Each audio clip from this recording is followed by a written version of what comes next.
Hello guys, నా పేరు Maitra Venkata. My channel ప్రకారం మన ఛానల్ సబ్స్క్రైబ్ చేసుకోకపోతే ఇప్పుడే సబ్స్క్రైబ్ చేసుకోండి. పక్కన బెల్ ఐకాన్ ఆల్లో పెట్టుకోండి. నా ఫర్దర్ వీడియోస్ మిస్ అవ్వకుండా చూడొచ్చు. చాలా మంది చూస్తున్నారు కానీ సబ్స్క్రైబ్ చేసుకోవట్లేదు. So please try to subscribe click the bell icon also. Hello guys, నేను ఒక కోర్స్ క్రియేట్ చేసిన విషయం మీకు అందరికీ తెలిసిందే కదా, how to become a successful YouTuber and master in YouTube అని. అయితే ఆ కోర్స్ యొక్క స్టార్టింగ్ ప్రైస్ యాక్చువల్గా 3000 రూపీస్ పెట్టడం జరిగింది. అంటే 2999 అయితే పెట్టాను.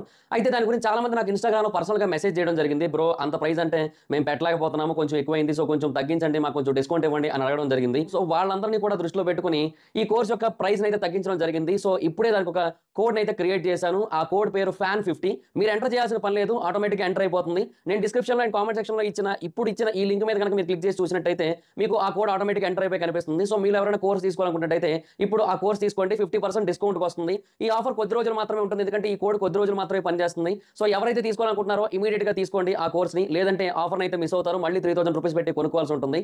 అండ్ ఎవరైతే ఈ యాడ్ని చూస్తున్నారో వాడు కూడా కింద కామెంట్ సెక్షన్లో FAN50 అని కామెంట్ చేయండి, ఎందుకంటే ఈ యాడ్ని ఎంతమంది చూస్తున్నారో నేను తెలుసుకోవాలనుకుంటున్నాను. సో అందుకని ఇంట్రెస్ట్ ఉన్న వాళ్ళు డిస్క్రిప్షన్లో అండ్ కామెంట్ సెక్షన్లో దీని యొక్క లింక్ అయితే ఉంటుంది. ఇమీడియట్గా దాని మీద క్లిక్ చేసి కోర్సును తీసుకోండి. ఈ ఆఫర్ కొద్ది రోజులు మాత్రమే, గుర్తుపెట్టుకోండి.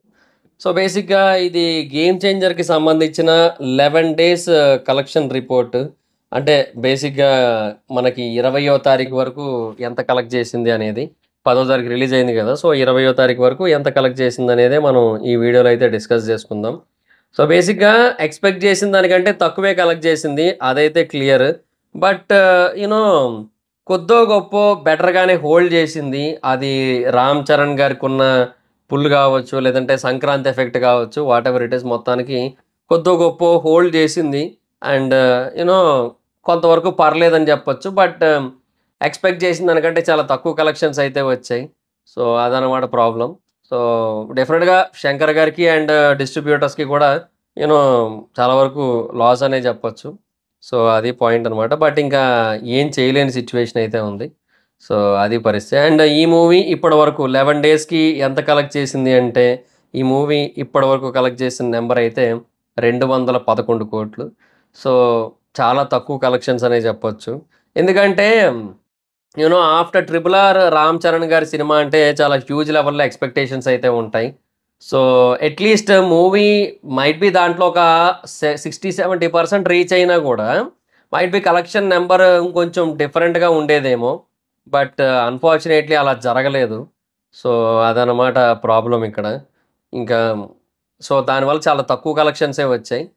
మైట్ బి నెక్స్ట్ మూవీస్ నుంచి చాలా గట్టిగా యూనో పుల్ చేసే ఛాన్స్ అయితే ఉంది. ఎస్పెషల్లీ యూనో బుచ్చిబాబు గారి మూవీ ఏదైతే ఉందో అది డెఫినెట్గా చాలా గట్టిగా పుల్ చేసే ఛాన్స్ అయితే కనబడుతుంది. ఆడియన్స్ చాలా గట్టిగా యూనో దానికి వచ్చే ఛాన్స్ అయితే కనబడుతున్నాయి. ఎందుకంటే బేసిక్గా ఆ జోనర్, ఆ డ్రామా అదంతా కూడా నెక్స్ట్ లెవెల్ ఉంటుంది, అదైతే క్లియర్ కదా. సో అందుకనమాట. సో లెట్స్ సీ, చూద్దాం. బేసిక్గా ఎందుకంటానంటే అది మల్టీ స్పోర్ట్స్ ఎమోషనల్ డ్రామా అంటున్నారు. మరి ఇంకా చూడాలి. మరి బేసిక్గా ఇప్పటివరకు ఒక స్పోర్ట్ ఎమోషనల్ డ్రామా అని అనుకున్నాం, బట్ మల్టీ స్పోర్ట్స్ అంటున్నారు. సో ఇంకా we have to wait and watch అనమాట. సో నాకు తెలిసి కొంచెం గట్టిగానే ప్లాన్ చేశారు. అండ్ అది ఇంటర్నేషనల్ రిలీజ్కి కూడా యూనో చాలా బాగా స్కోప్ ఉంటుంది, ఆ జోనర్ కనుక కన్ఫర్మ్ అయినట్టయితే. సో డెఫినెట్గా చాలా గట్టిగా వర్కౌట్ అయ్యే అవకాశాలు అయితే ఉంటాయి అప్పుడు. సో అది వేరే విషయం. సో ఇంకా ఈ సినిమాకి ఇప్పటి వరకు ఎక్కడ ఎంత కలెక్ట్ చేసింది అనేది కొంచెం డీటెయిల్గా మాట్లాడుకుందాం. అంటే నెట్ కలెక్షన్స్ పరంగా మాట్లాడుకుందాం, ఎక్కడ ఎంత కలెక్ట్ చేసింది అనేది. సో ఓవరాల్గా గ్రాస్ అయితే మాత్రం ఇంకా 211 crore కలెక్షన్స్ అయితే వచ్చాయి. బట్ యూనో స్టిల్ తక్కువే అని చెప్పొచ్చు, ఎందుకంటే వెరీ హ్యూజ్ లాంగ్ వీకెండ్ ఉంది. బట్ ఇంకా యూటిలైజ్ చేసుకోలేకపోయింది సినిమా, అది ప్రాబ్లం. ఇంకా శంకర్ గారు అసలు అసలు అంటే అసలు ఏమాత్రం ఎక్స్పెక్ట్ చేయలేదు శంకర్ గారి నుంచి. సో అది సిచ్యువేషన్. సరే, ఇంకా మూవీ కలెక్షన్స్ గురించి మాట్లాడుకున్నట్టయితే తెలుగులో పర్లేదు, డీసెంట్ కలెక్షన్స్ అయితే వచ్చాయి. యూనో అరౌండ్ 99 crore దాకా నెట్ కలెక్షన్స్ అయితే వచ్చాయి. సో అది డీసెంట్ నెంబర్ అనే చెప్పొచ్చు. So good. అంటే చెప్తున్నా కదా, నేను అంటుంది ఏంటంటే బేసిక్గా మూవీకి వచ్చిన ఆ టాక్ ఏదైతే ఉందో ఆ టాక్లో కూడా యూనో ఈ టైప్ ఆఫ్ మినిమం కలెక్షన్స్ రావడం అనేది కొద్దో గొప్ప బెటర్ పాయింట్ అనే చెప్పొచ్చు. సో అది సిచ్యువేషన్ అనమాట. అండ్ యూనో తెలుగులో చాలా హ్యూజ్ ఎక్స్పెక్టేషన్స్ ఉన్నాయి, అండ్ బిజినెస్ కూడా చాలా ఎక్కువగా జరిగింది. బట్ ఇంకా ఏం చేయలేము ఇంకా.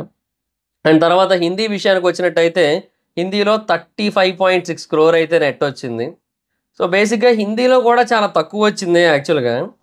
అంటే గేమ్ చేంజర్ అదే చెప్తున్నాను కదా! హిందీ ఆడియన్స్‌లో కూడా majority of the people accept చేయలేదు. సో, వాళ్ళేంటంటే ఈ కైండ్ ఆఫ్ సినిమాలని వాళ్ళు ఆల్రెడీ ఎంటర్‌టైనింగ్ వేలో చూసారు. ఇప్పుడు 'జవాన్' ఉంది ఫర్ ఎగ్జాంపుల్. 'జవాన్' కూడా అంతే గదా! 'జవాన్' కూడా కమర్షియల్ సినిమానే. దాంట్లో కూడా ఒక 4 మెసేజ్‌లుంటాయి కంప్లీట్‌గా. సో, బట్ దాన్ని ఏం చేశారంటే ఒక కమర్షియల్ వేలో తీశారు. బేసిక్‌గా 'షారుఖ్ ఖాన్' గారిని యూ నో చూపించడం. అండ్ తర్వాత బ్యాక్‌గ్రౌండ్ మ్యూజిక్స్ మొత్తం అన్నీ కూడా చాలా పర్ఫెక్ట్‌గా ఉండి, అదంతా బాగా కుదిరింది. సో, వాళ్ళు ఆల్రెడీ ఈ కైండ్ ఆఫ్ ఒక మెసేజ్ ఓరియెంటెడ్ కమర్షియల్ సినిమాని పీక్‌లో చూసేసారు ఆల్రెడీ. సో, అంతకంటే పీక్‌లో ఇవ్వలేకపోయింది కాబట్టి ఇంకా అసలు ఎక్స్‌పెక్ట్ చేసినంతలో చాలా వరకు తక్కువే వచ్చిందనమాట. సో, హిందీలో బేసిక్‌గా బాగా గట్టిగా వర్కౌట్ అయ్యి ఉంటే ఇంకా సిట్యుయేషన్ వేరే ఉండేది. ఇప్పుడు ఫర్ ఎగ్జాంపుల్ 'సాహోనే' తీసుకోండి. 'సాహోకి' బేసిక్‌గా మన దగ్గర మిక్స్డ్ టాక్ వచ్చింది. బట్ హిందీలో మంచి టాక్ వచ్చింది. బట్ అందుకే హిందీలో కూడా మనకి దగ్గర దగ్గరగా ఈజీగా ఒక 150 క్రోర్ నెట్ అయితే వచ్చింది. సో, హిందీలో అంత మంచి కలెక్షన్స్ వచ్చాయంటే దానికి రీజన్ అక్కడ టాక్. బట్ దీనికి అక్కడ కూడా టాక్ ప్రాపర్‌గా రాకపోవడం వల్ల అది జరిగిందనమాట. బేసిక్‌గా ఎగ్జాక్ట్‌గా అంత అంటే టూ మచ్ రీచ్ కూడా ఇనీషియల్‌గా లేదు. బట్ మినిమమ్ బజ్ అయితే ఉంది డెఫినిట్‌గా. ఎందుకంటే ఒక 1.5 క్రోర్ వ్యూస్ అయితే వచ్చాయి ట్రైలర్‌కి. సో, మినిమమ్ బజ్ ఉంది హిందీలో. But end of the day ఏమైపోయిందంటే ఆ టాక్ అనేది అలా జరిగిందంతే. సో, దానివల్ల హిందీలో కూడా ఎక్స్‌పెక్ట్ చేసినంత నెట్ అయితే రాలేదు. ఇంకా తర్వాత తమిళ్ విషయానికొచ్చినట్టయితే తమిళ్ నుంచి తక్కువే వచ్చింది. చాలా తక్కువొచ్చింది. ఒక 10 వచ్చిందంతే.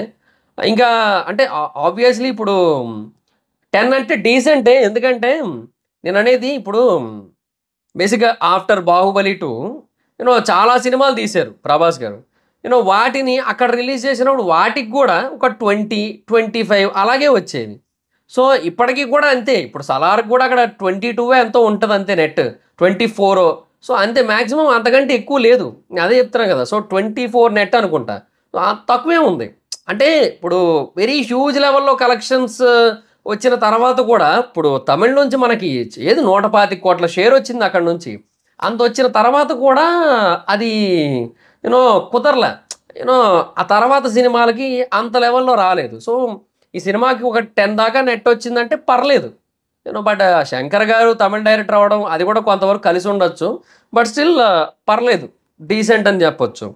సో, అది సిట్యుయేషన్. అండ్ ఇంకా కన్నడ, మలయాళం నుంచయితే పెద్దగా ఏమీ లేదు. అది మనకి తెలిసిందే. అక్కడ నుంచి ఎలాగా ఉండదు. సో, ఓవరాల్‌గా మనకి వచ్చిన మొత్తం నెట్ అయితే 140 క్రోర్ అబోవ్ అయితే వచ్చింది. సో, ఎక్స్‌పెక్టేషన్స్ కంటే చాలా అంటే చాలా తక్కువుంది. బట్ డెఫినిట్‌గా యూనో ఇది ఒక ఒక ఎగ్జాంపుల్‌గా సెట్ చేస్తారు నాకు తెలిసి. సెట్ చేసుకుంటారు నాకు తెలిసి. ఎందుకంటే 'దిల్ రాజు' గారు కూడా ఇంక నెక్స్ట్ టైమ్ నుంచి ఇంత లార్జ్ స్కేల్‌లో సినిమా తీయడానికి అంటే అట్‌లీస్ట్ పాటల విషయంలో 75,00,00,000 ఖర్చు పెట్టడానికైతే ఖచ్చితంగా ఆలోచిస్తారు next time. And 'Ram Charan' గారు కూడా అంత ఫాస్ట్‌గా అంటే లైక్ ఇప్పుడు అంత టైం తీసుకొని అంతంత ఎక్కువ గ్రాండ్ స్కేల్‌లో ఇట్లాగా చేయడానికి అంతగా ఇష్టపడరు. కంటెంట్ ఓరియెంటెడ్ ఎళ్ళడానికి ఇష్టపడతారు. లైక్ ఇప్పుడు 'రంగస్థలం' ఉంది. 'రంగస్థలం' చూడండి సింపుల్ బట్ బ్యూటిఫుల్ సినిమా అది. సో, దానికి హెవీ బడ్జెట్ పాటలు గానీ ఏమి లేవు. లార్జర్ దాన్ లైఫ్ సీన్స్ గానీ ఏముండవు. సో, అదంతా కూడా క్యారెక్టరైజేషన్ బేసిస్ మీద ఎళ్ళిపోతూ ఉంటది. సో, అట్లాంటి కైండ్ ఆఫ్ మూవీస్ గాబట్టి అట్లాంటి కైండ్ ఆఫ్ మూవీస్‌తో వస్తారనుకుంటున్నాను నేను నాకు తెలిసి ఫర్దర్‌గా. యాక్చువల్‌గా అసలు 'రంగస్థలము' 'పుష్ప 2' తర్వాత గనక 'సుకుమార్' గారును 'రామ్ చరణ్' గారు 'రంగస్థలం' సినిమా తీసి గనక రిలీజ్ చేసుంటే పాన్ ఇండియన్ మూవీగా అసలది సృష్టించే విధ్వంసం అంతా ఇంతా కాదు నాకు తెలిసి. బట్ ఇంకేమో నాకు తెలిసి ఇప్పుడు 'రామ్ చరణ్' గారిది నెక్స్ట్ 'బుచ్చిబాబు' గారిది అయిపోయిన తర్వాత 'సుకుమార్' గారి సినిమాయే కదా! సో, నాకు తెలిసి ఖచ్చితంగా ఆహ్, నా గెస్ అయితే యూనో ఆ సినిమా కూడా నాకు తెలిసి కొంచెం మాస్ టచ్‌తోనే ఆ మాస్ వైబ్‌తోనే ఉంటది. లైక్ 'రంగస్థలం' లాగే ఉంటదనిపిస్తుంది నాకైతే. సో, లెట్స్ సీ చూద్దాం ఏంటి పరిస్థితి అనేది. బట్ డెఫినిట్‌గా చాలా అంటే చాలా భారీ స్థాయిలో ఉంటది మూవీ. అందులో నో డౌట్ అనమాట. సో, 'సుకుమార్' గారిదిని అండ్ 'రామ్ చరణ్' గారిది. అండ్ ఆబ్వియస్‌లీ 'బుచ్చిబాబు' గారిది కూడా డెఫినిట్‌గా చాలా గట్టి కొట్టే ఛాన్స్ అయితే ఉంది. ఎందుకంటే అందులో స్టోరీ కావచ్చు, ఆ కాస్టింగ్ కావచ్చు మొత్తం అంతా కూడా చాలా హ్యూజ్ లెవెల్‌లో కనబడుతుందనమాట. సో, లెట్స్ సీ చూద్దాం ఏంటి సిట్యుయేషన్. అండ్ 'విజయ్ సేతుపతి' గారు కూడా దాని గురించి చాలా అంటే చాలా చెప్పారు. సో, అప్పుడు కూడా అది క్లియర్‌గా అర్థమవుతుందనమాట చాలా బాగుండబోతుందని. సో హోప్ రామ్ చరణ్ గారు ఒక సాలిడ్ కమ్‌బ్యాక్ ఇవ్వాలని అయితే ఎక్స్‌పెక్ట్ చేద్దాం డెఫినెట్‌గా. ఎందుకంటే ఇంకా చాలా వరకు డ్రాప్ అయిపోయింది కలెక్షన్స్. ఎందుకంటే మనకింకా సెకండ్ వీక్ డేస్ కూడా స్టార్ట్ అయిపోయాయి కదా! అండ్ దీని తర్వాత మళ్ళీ నెక్స్ట్ వీక్ పెద్దగా సినిమాలు లేకపోయినప్పటికీ కూడా అది ఏమైపోయిందంటే ఇంకా కొంచెం ఫ్యామిలీ ఆడియన్స్ అంతా కూడా సంక్రాంతికొస్తున్నాం సైడ్ ఎళ్ళిపోవడం. అది కొంచెం మరి ఇంకా ఎఫెక్ట్ చేస్తది కదా! సో అది వచ్చిన ప్రాబ్లమ్. అందుకే ఇంక మాక్సిమం యూనో లాంగ్ రన్ నాకు తెలిసి ఒక 230 అండ్ 240 ఆ గ్యాప్‌లో ఉంటదనిపిస్తుంది. సో మైట్ బి ఒకవేళ అంటే నెక్స్ట్ వీక్ కూడా ఏం సినిమాలు లేవు కాబట్టి ఎళ్తే ఒక 250 వరకు వెళ్ళొచ్చేమో. బట్ అది కూడా చాలా తక్కువ. యూనో అంటే అంత యూనో ఛాన్సెస్ చాలా తక్కువనమాట అంత రీచ్ అవ్వడానికి. సో అది సిట్యుయేషన్. సో అందుకే మాక్సిమం 230 నుంచి 240 మధ్యలో ఉంటదనిపిస్తుంది long run number. So let's see. So అది గైస్ సిట్యుయేషన్. సో డెఫినెట్‌గా యూనో రామ్ చరణ్ గారైతే సాలిడ్ కమ్‌బ్యాక్ ఇవ్వాలి. అండ్ ఇప్పుడు ఈ డబ్బులు ఏవైతే వచ్చాయో, ఇప్పుడు ఈ సినిమాకి వచ్చిన కలెక్షన్స్ ఇందులో కూడా మళ్ళీ క్లియర్‌గా చెప్పొచ్చు. ప్రతి రూపాయి రామ్ చరణ్ గారి పేరు మీదే వచ్చింది. ఎక్సెప్ట్ ఏదో వీలైతే తమిళనాడు మార్కెట్‌లో ఏదో ఒక హాఫ్ కలెక్షన్స్, ఒక 40% కలెక్షన్స్ మేబీ శంకర్ గారి పేరు మీద వచ్చుండొచ్చు అంతే. బట్ రిమైనింగ్ పార్ట్ అంతా కూడా మొత్తం మాక్సిమం కలెక్షన్స్ అన్నీ కూడా ఇంకా రామ్ చరణ్ గారి పేరు మీదే వచ్చాయి. ఆయన వల్లే వచ్చాయి. సో ఆ స్ట్రాంగ్ పుల్ అయితే ఉంది. బట్ డెఫినెట్‌గా you know needs a very very extraordinary and very very theatre experience ఇచ్చే మూవీ అనమాట. సో అది మిస్ అయింది. So let's hope for the next movies.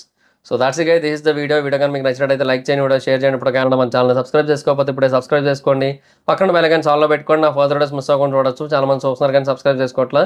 So please try to subscribe, click the bell icon also. నా Instagram ID ఎక్కడొచ్చి follow అవ్వచ్చు. Thank you so much guys. Bye. Video next video. Bye.